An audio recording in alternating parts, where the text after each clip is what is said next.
I first saw my debt, I was like, oh my God, like this is a mountain. And it just seemed very impossible.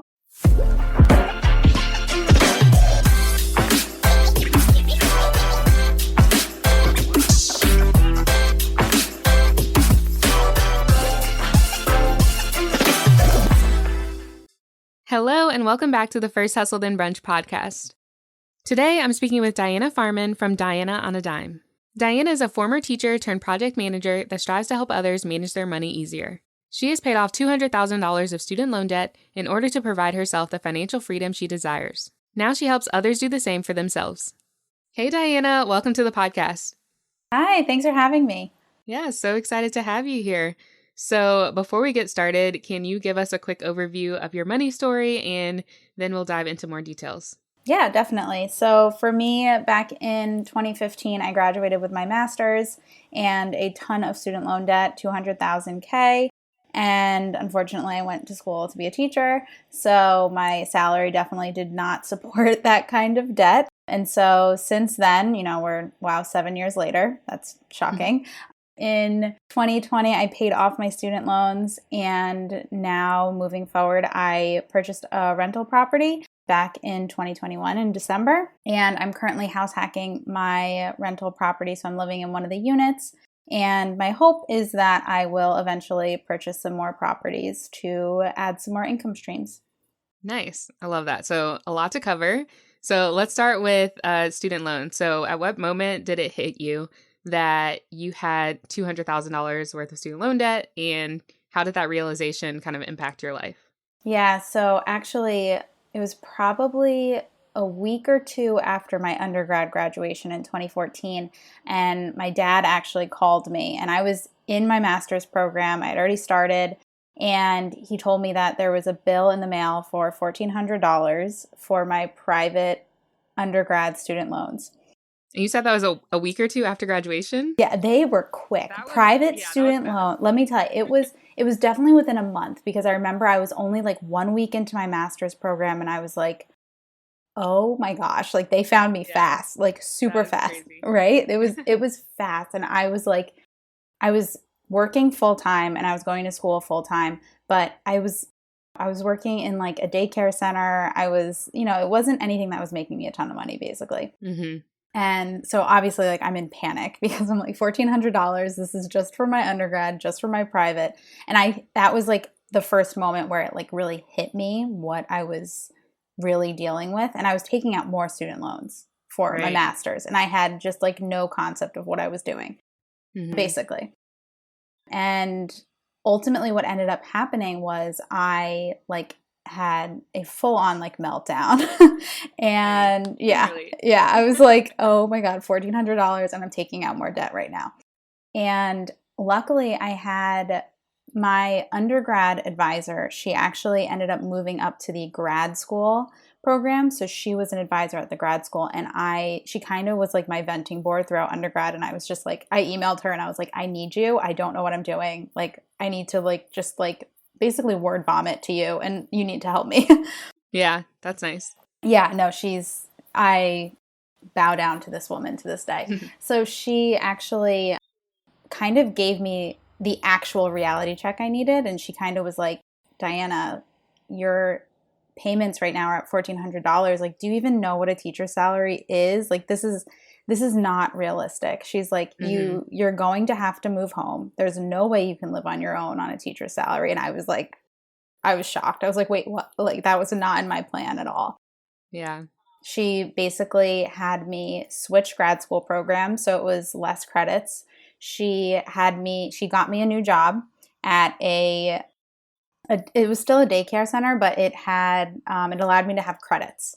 So they nice. Gave us credits to school. So I got like 4 credits. I think I got 8 credits in total. So that like helped a ton. She got me a babysitting job to like fill in the gaps where I had rhyme. Sounds awesome. You have no idea. And then on top of that, she also emailed the scholarship department and basically like raved about me and was like, she's helped us in this way, and this way, and this way, and this way. And I ended up getting enough scholarship to cover my fall and spring semesters. So nice. I didn't have to take out any additional loans after that. point once I got that scholarship for my master's. So that, I mean, helped me and endlessly. But everyone's shocked when they hear almost all my loans came from undergrad. So, but ended up being once I graduated, my payments were about $2,000 a month. So it was still substantial, but it could have been a lot worse. Yeah. I mean, I can relate too, because I had about that much getting out of undergrad. So definitely a sticker shock when you see those numbers. Yeah. Yeah. Because they're just like letting you sign up for it. And I know for me, like my parents never said like, this is not what, like, you shouldn't be doing this. It was just like the norm, it's like normal thing to do. Yeah. Like take out, like my parents were co-signing them. They were like, yeah, take out the loan. Like, and I didn't know what I was doing. So I just did it. Yeah. I remember my senior year, right before graduation, they did these like financial aid meetings. Did they do this at your school where they like tell you, here's what you're going to have to pay back and like, here's how you do it or whatever. And I remember all my friends being in that session being like, wait, what? This is how much we owe? Like no one that I was friends with even had an idea of how much they were actually taking out. Yeah, I know for me, I remember going to, it was called the bursar's office. And I remember going there and signing the check. Like I remember this all happening, but like they never had a meeting for us, at least at the end, for like, this is your total student. Like we had to do all the counseling stuff like that, but most of mine were private and my private loan provider didn't do that. So I was getting them. Yeah, I was getting them for my federal loans, but I only had I had like about like 56,000 in federal loans. So yeah, it was substantial, but I was like, oh, my payment's $600. Like, that's not terrible. Meanwhile, I had, 1,500,000, It's... Oh man. So if you don't mind sharing, what was your teacher salary when you first started paying those student loans? So part of the reason why my grad school advisor said you have to go home is because my parents live in New Jersey. So the cost of living is higher. Teacher salaries are higher. And I had my master's degree. So my starting salary was $57,000. So it was still my debt was still quadruple my income. And I made about $3,000 and it was only 10 months of the year. So I also was saving for the summer and I did side hustles. I worked a ton in the summers, but it wasn't guaranteed like a salary is. So I would always save money for the summers. So when it came down to it, I couldn't afford to live in New Jersey for sure on that salary with my payments. Yeah, and that's why I wanted you to mention it because I think it's super important to put that in perspective when you think about how quickly you were able to pay it off and what your salary was. And honestly, it's really inspiring for me because I'm like, well, I have no excuse. So I need to get on it. But can you tell us how long it took you to pay everything off and then what exactly you were doing to pay it off faster? Yeah, so it took me all in. It was about 5 years and 2 months. And I lived with my parents. And the deal kind of was with them, if I'm paying extra on my student loans, then I didn't have to pay rent. So as long as I was, working towards that goal, I lived there for free. And like I said, in New Jersey, I could not afford an apartment with my minimum payments at all. And then I cut out a ton of spending. I really got down into my budget and I thought, what are things that I really value and what are things that I don't? And I really got very clear on that. And one of the biggest things I did was I refinanced my private loans. And this was really hard. I couldn't refinance for probably the first 2 years because my debt to income ratio was ridiculous. So no one wanted to refinance with me. And then once I think I was down in my private student loans, I think I got them down from 150,000 to like about 100,000 and finally someone refinanced with me. And so I dropped my interest rate from like 8% to like 5%. And then I just kept, I just kept I probably refinanced them like 3 times and my last refinance was down to like 3%. So that helped. Oh, nice. Yeah, that helped significantly. I mean, I still paid like in the end like $50,000 in interest, but what it could have been, it definitely helped a lot. And then I worked like 7 days a week. There were times where I would work before school program, I'd go to school, and then I would do an after-school reading program. Then I'd do an after-school homework help program, and then I'd tutor after that. And then I also babysat too, but that was more inconsistent like date night type of thing. So, Right. but yeah, I worked all the time. Yeah. So it took hard work. Oh, I feel yeah. like, people see the Instagram post like, yay, you paid off the debt and that's great. But like it took a lot of work behind that. So Yeah. I definitely think it was worth it. I mean, looking back, like maybe I would have slowed down a little bit, but at the same time, like I just think like where I'd be if I still had $2,000 minimum payment. I mean, it's just so crippling and it holds me back from so much stuff. So yeah, exactly. Like there's so many other things you can do with that money. So, which we'll get into later, what you've done. But yeah, that's so important to go ahead and get it out of the way while you have your family to support you, fresh out of school, no other responsibilities. I feel like that was a really smart choice. yeah, I definitely agree. Yeah, and it sounds like most of your side hustles were related to your job, like teaching and that sort of thing. Yeah, for the most part, I had like a couple other side hustles, but they weren't as consistent. I mean, the ones that I did, it was really, and the biggest reason I did that was because if I was already going there, I might as well make more money while I'm there. So it didn't involve, I mean, now everything's work from home pretty much still. But at the time, I was like, oh, I can save on time and gas if I'm just staying at school for 12-hour days and just working before and after school. Oh, it was not. I like looking back on it, I'm like, that was crazy. Like I'd get to school at 6:30 and I'd leave some nights at like 5:30 or 6:00. And I was just like, that's crazy looking back on it. I don't know how I was functioning. I know, seriously, you had to like go home and go to bed right away. Yeah. But short-term sacrifice for long-term reward. So. Yes, lots of caffeine. So it sounds like you were very into teaching. You were doing it all day, 12 hours a day, 7 days a week pretty much. So eventually you decided to leave teaching. So how did you build up the courage to leave after you had not only put in all this effort to go to school and get your master's degree, but also had accrued all this student loan debt? So that was a really hard decision for me, mostly because I do love teaching. Like I absolutely love to teach. And to this day, I still tutor. I still tutor about 3 hours a week. So it is something I do love. And obviously, taking out all that debt, it's like, oh my gosh, I can't believe you did that. But what it ultimately came down to was, unfortunately, in our country, like they don't value teachers. They don't pay teachers enough. And I was having a really hard time with anxiety. All of that came to a head kind of. And I was like, I need to determine, am I going to continue to sacrifice like myself and my well-being for a profession that doesn't value me and isn't one that I can really afford to have in New Jersey. Yeah, which is so sad to say. Yeah, it is. And I was just like, it kind of got to a point where I was like, I'm working so many hours for teaching outside of like my contract hours. I'm not getting paid a living wage in my state. And I'm having to work a lot of extra jobs still. Even when I was debt free, it was very challenging for me to think of like, how am I going to afford all the things I want to do with rent being like sky high in New Jersey. Just like, it just wasn't something I could see. And with COVID and everything that happened with teaching, I tried to switch schools and then COVID hit, and even being in a school I loved, it still just was not what I needed for myself. Like it was too much for me basically. Yeah. So yeah, I left in June of 2021 and I started my program management job in July of 2021. Nice. So I guess looking back, would you have done anything differently?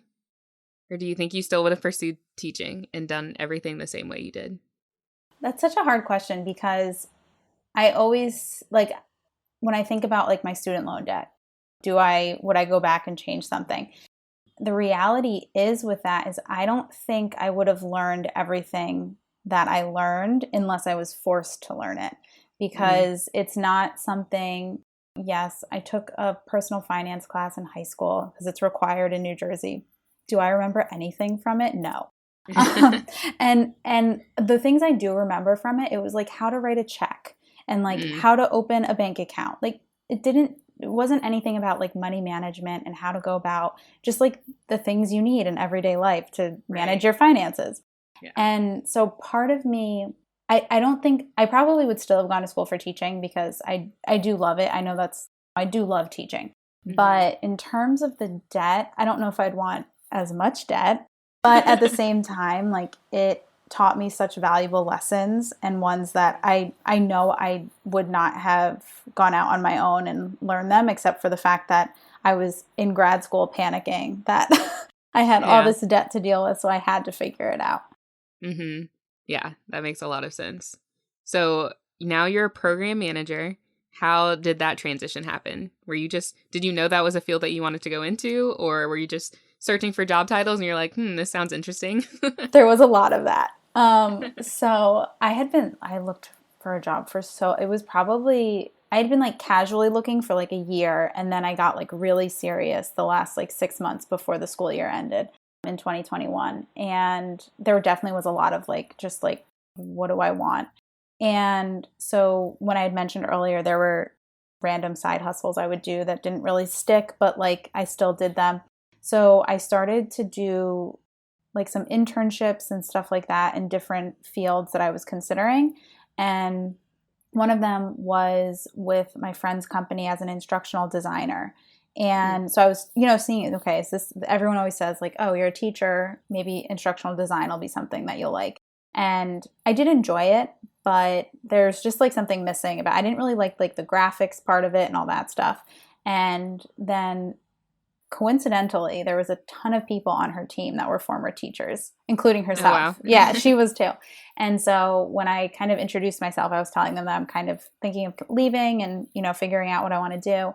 And the project manager on her team was like, well, if you ever want to chat, like, let me know, like, happy to, she was a former teacher, and so that's when I kind of started looking into project management.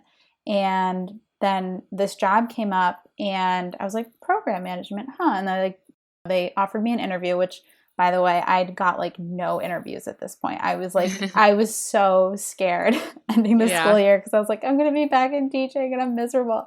But I spoke to them and they're like, yeah, it's basically like project management. And I was like, oh. And so it kind of worked out really well. And I do really enjoy it.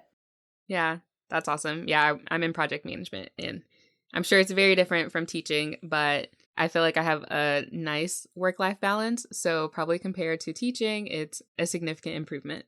Yeah, it is insane, the difference. Yeah. And being valued as like a person and being able to say like, I need to take the day off. And that's all that is asked of me. And, and it's something that I've had a very hard time adjusting to. Because it's not something I'm used to. I'm used to a field where it's basically like you come to school every single day, regardless of what's going on in your personal life. And so, I didn't even think about that. Yeah, I'll never forget. I was going through some issues where I was having some like allergies and stuff like that, and I needed to go for testing. And my doctor was like, "This needs to happen." And my principal asked if I could wait till the summer to get tested. Wow. And I was like, not quite. This is my health. Like, yes. And I think it takes priority. Yeah. I'm like, it's like February. It's not like it's like June and I'm like trying to take off a day. This is February. We're a few months out. Yeah. Oh, wow. So it's a world of difference in a good way. Yeah. Well, good. Well, congrats on paying off your debt and on landing a new job. Thank you. Very exciting stuff. So before we move on from student loans, what would you say to the person that feels overwhelmed with the amount of debt that they currently have? I think it's important to just focus on like one thing at a time. Because I know for myself, when I first saw my debt, I was like, oh my God, like this is a mountain. And it just seemed very impossible. And so what I started doing was I didn't look at all of my debt. I just looked at one of them. And I think it's important in the beginning, it doesn't matter, there's all those things out there, starting with the smallest one, starting with the highest interest. I think it's important, yes, eventually, once you're in a better place to like do that. But I was so much more motivated by the ones that just like made me mad. Like there were some debts where I was just like, this is ridiculous. Like I took out that much money for this, like for 1 year, like this is just ridiculous. And so I was like, I'm going to pay that one off, or like, you know, and I'd switch it around. And I think it's just do what's going to motivate you and figure out what that is, especially at the beginning, because you'll get very overwhelmed and like, oh, this person says this and this person says that and they say to do this, and it's a lot of noise. And I think it's just important to focus on one thing and just start. Yeah, that makes a lot of sense. There's so much information out there and it can definitely be overwhelming. Like, which strategy should I use? Which one's the right one? And there really is no such thing. Right. Did you invest at the same time as you were paying off debt, or did you stop investing or not start? So when I was a public school teacher, so I actually was required, I think it was like 9 or 10% of my salary had to go to my pension. Oh, wow. Yeah. So not only was I not making a lot of money, but I didn't even have a choice. Wow, I didn't that's have a interesting. choice. Yeah. So, I mean, the reality is, you know, a pension is great if you can stay in the field for the entire time. But it's just like, it's crazy that I was literally drowning in debt and I had no choice in, you know, saying, oh, let me not invest for a year and see what I can do. It was, you have to do it and it doesn't matter. And I think it's important to invest while you're paying off debt. I don't regret it, because after like the 4 years of me being in public school, I think the account was at like 16,000. I had no idea because I wasn't focused on it at all. It was like out of sight, out of mind. I knew it was coming out every paycheck, but like I had no idea what was happening because it was just something I had to do. But I'm definitely someone that I'm glad I did it, and I think it's important to do it. But I think you have to be realistic in, you know, how much money you're making and what you can realistically do on your budget. But I think if you can, and even if it's only a couple bucks, 10, 20 bucks, I think it's important to still do it, because the reality is that you lose out on that time if you don't. Yep, exactly. I think that's something I realized later on, because the first year I graduated, I think I paused my, 401k investing, and then I realized, wait, it can grow way faster if I just keep investing, at least up until the contribution, like my employer's match. And then, it'll pay off over time. Right. And I can still be putting money towards my student loans and everything else. So. Right. Yeah, there's definitely that balance. Of course, you have to kind of figure out what you can realistically do. But I definitely think it's important to do something. If it's, I mean, for me, I didn't have an employer match or anything like that. I mean, obviously, if I stayed in the school, I would have had the match that my school district was putting in. But because I left, I didn't get any of that. Right. Yeah, makes sense. So last year, you decided to purchase your first investment property. So that's exciting. Congratulations again. Thank you. You've achieved so many great things. So what inspired you to get into house hacking? And can you explain exactly what that is? Yeah, so it was probably in like 2016. So I was in like the depths of student loan payoff, not making a ton of money, working a lot. And I used to listen to, I think it was Paula Pant's podcast. I think it's Afford Anything. And like I got into Bigger Pockets and stuff like that. And so that's when I first started like learning about real estate investing. And at this point, I also was like in a panic because I was like, how am I ever going to afford to live in New Jersey on a teacher's salary? Thinking of just like me, myself, and I, because like all my coworkers, they're like, oh, it's, it's tight, but it's not bad. I'm like, you're married. I'm by myself. Like, what am I going to do? It's so different. Yeah, it is. It's very different. And so then I don't remember what it was either Bigger Pockets or Afford Anything. And they mentioned house hacking. And I was like, oh, like that might actually be a way for me to afford to live in New Jersey and not spend like a ton of money on housing. And basically what house hacking, I feel like the term is gotten bigger and bigger. But when I first started listening to it, what my understanding was is basically like you buy a house and you rent out other rooms. But now that I've like gotten into like the depths of house hacking, it's definitely a much bigger thing. So it could be, what I'm doing is I have a 4-unit building and I live in one of the units. Or it could be, you have a big parking lot and so you rent out parking spaces. It could be, oh, you have a basement, rent out like storage space in your basement. So I think it's definitely become broader. And I feel like for me, it's more so, finding any way to lower your cost of living. So, whether that's renting out storage space, renting out parking, or it's, renting out rooms or renting out units in the building you live in. So before you purchased, how did you kind of financially prepare to one day make that decision? Because I know you said 2016, you heard about this, you were still paying off debt. Were you also starting to save for a down payment? So basically what I did was starting in like 2016, I just started to learn anything I could about real estate and real estate investing and specifically house hacking. And as I did not save anything for a down payment at that point, I was like full force paying off my student loans. I did have an emergency fund, but I didn't have anything earmarked for a down payment. And so in December 2020, I paid off my student loans. And at that point, I had a ton of freed up cash. And so what I did after that was I basically started putting everything into a down payment fund. So everything I was saving or everything I was putting to my debt, I then moved into the down payment fund. And so I saved and saved and saved. And then I started looking at houses pretty much at the same time, almost. I mean, I waited a couple months, but in August of 2021, I started like really looking for a house. And then while I'm still saving, obviously, and then September 2021, I got my accepted offer. Nice. I feel like that was pretty quick. Was that a year, a little over a year that you were saving? I closed in December 2021. So a year after I paid off my debt. It was like 10 days less or something. It's pretty crazy. But yeah, it was about a year. Yeah, that's awesome. So I guess for people who are interested in doing this for themselves, are there some things that they should look for in an ideal investment property? I think it depends on what you're trying to do. So like if you're trying to just house hack, I mean, I think it's important if you're going to be living there to actually enjoy the neighborhood, enjoy the town. But I think as purely investment properties, I think that also holds true because you need to know that people are going to want to live there. So for example, my town that I'm in, I had never been to this town before. My agent, who's also a real estate investor, was like, we should go check this out, like the house I'm in now.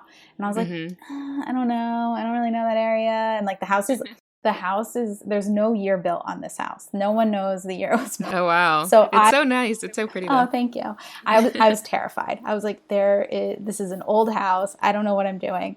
But in the neighborhood, there's a huge factory that employs a ton of people. There's a hospital and there's a college, all within 2 miles of my house. So I was like, okay, the rental market there is strong and the chance of it going down, I mean, those 3 things alone, it's going to take a lot in order for those to fall apart. So I think having kind of like an understanding of where you're investing is very important. And I think the other thing is learning how to run numbers in terms of how much you're buying for the property and how much the rents are and if it realistically makes sense and if you will end up with cash flow every month, or if it's not, then okay, that's not a good deal. Yeah. Did you have to fix it up at all? So it actually, no, it's in very, very good shape.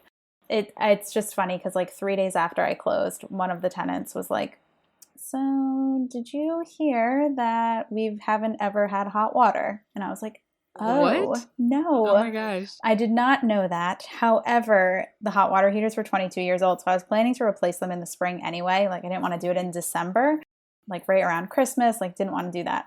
But I was like, now they'll be replaced. I was like, I kind of knew this was coming, but didn't know you actively did not have hot water. But yeah, for the most part, it's in pretty good shape. The unit I'm in, I did do new floors, paint, new light fixtures, stuff like that. But for the most part, I haven't had to do, knock on all the wood. I haven't had to do anything major yet. Nice. The biggest thing with real estate investing is that I think for me, and I'm so glad I kind of just jumped into it, but you can really get like bogged down in all the research and learning about it. And you can do all the learning you want all day long, but until I was actually in it and really understanding it and doing it and having to deal with tenants and, you know, the things that they need and all that stuff, you think you know how you're going to handle things and how things are going to unfold. And then things happen and you're just like, wow. Mm-hmm. So I think for me, I mean, I don't think I think I did it when I was ready and took the jump, but I do think had I gone back, I probably would have spent a lot more time with other real estate investors and like talking to them and like hearing their experiences, because I think that would have helped me understand how it really goes. You know, like you hear all the stories, you see all the things on, you know, social media and stuff, but then when you're actually in it and then you hear people actually like talking and you're like, oh wow. Yeah. Oh wow, did not know that. Yep. That's so funny. So were there already tenants there or did you have to find them? Yeah, so it was fully occupied. I actually, in order for us to close, because I did use an FHA loan, so it's owner occupant, the tenant who lived in the unit I'm in, he did need to be given a notice to quit. And so his lease was actually up in December 2021. And then I let him stay for 60 days after I closed. So he had till like February. So yeah, it was fully occupied and the tenants have been and are wonderful. That was definitely something when I was looking at houses, like my real estate agent was, and myself, we kind of figured out like, okay, wait, this is not a good situation. And this was only property pretty much. There was one other one that I put an offer in on, but this one, the tenants were like wonderful during our walkthrough of it, like that, which usually that isn't always the case. And they were willing to accommodate us to see it and all that stuff. So it worked out really, really, really well. Yeah. Well, that's awesome. Congratulations again. Thank so many you. accomplishments. So one of the last questions I'll ask, I ask this of all of my guests. So people often say, oh, I wish I had known this sooner, or I would have done things differently. So I'm curious, what is one of the most important lessons you've learned when it comes to managing your money, paying off debt, house hacking, anything that you think would be helpful for listeners? Oh, that's a good one. I think for me, the biggest thing that I've learned is that it's so important to track what you're doing. If it's budgeting, like tracking your, you know, the money going in, the money going out. I think that a lot of times when we lose sight of that and we kind of just let it go in the background, we forget different things. And that's when we kind of let things fall through the cracks. And I mean, even at the beginning of this, when I was like, oh, wow, it's only been 7 years. And like from where I was to where I am now, like, you know, even like that, you forget these things. And sometimes we get kind of lost in the day to day when you look at the bigger picture. And I think that can kind of be applied to a lot of different things. Yeah. Yeah, that's so important. Love it. Well, where can listeners find you? So on Instagram, I'm Diana on a Dime. I'm on Facebook as Diana on a Dime, and I have my website, which is dianaonadime.com. Thanks for tuning in to the First Hustle Then Brunch podcast. If you enjoyed this episode or learned something new, I'd love if you subscribed and left us a review. Another way to support the podcast is to take a screenshot of this episode and share it on your Instagram story. Tag me at First Hustle Then Brunch so I can repost it. Thank you so much for supporting the show, and I'll see you in the next episode.